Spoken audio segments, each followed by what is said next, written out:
Hey everyone, I've been wanting to show you this helicopter I made not too long ago. I've been working on it for the better part of a year, and I haven't really seen any improvement on the design.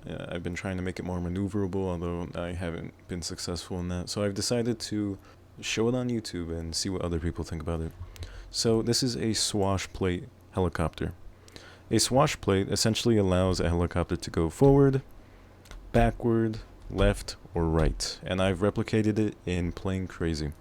Now, a key part of this helicopter is that it includes a hover drive engine. This engine is crucial because normally if I were to hook this swash plate up to a motor, just a normal motor, the helicopter would spin out of control. But with this hover drive engine, I am able to, one, like control how fast the blades actually turn, and two, the helicopter doesn't actually spin out of control.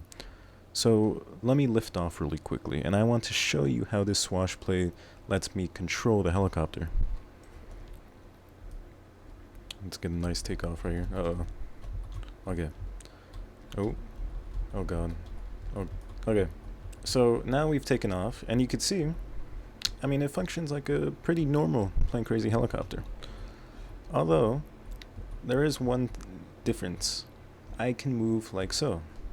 I can move left, right, forward, and backwards. And this isn't done by any rockets or anything, or ever any clever tricks. This is just straight up work done from this swash plate that I designed. And as you can see, it flies pretty nice, although there are some hiccups here and there. It's not exactly a foolproof design. That's mainly the only downside to this. And another downside is that it is huge and it's not entirely reliable, which is why I haven't really documented this. So, it's pretty neat, I'd say.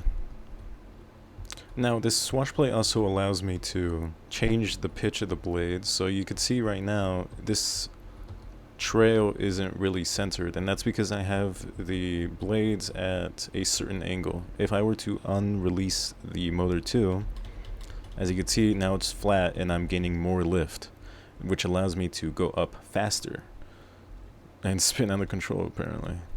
Well, I don't really plan on making a tutorial for this swash plate. If I do get enough questions on how I made it, or if I get enough, people saying that I should make a tutorial, then I guess I'll be able to. It's not entirely too hard of a design. The only hard part about it is this conveyor drive right here, which is hard to implement in normal builds. I mean, it's pretty big. Maybe one day someone will be able to figure out like a much more compact and useful engine other than this. But I guess that's about it. Thank you.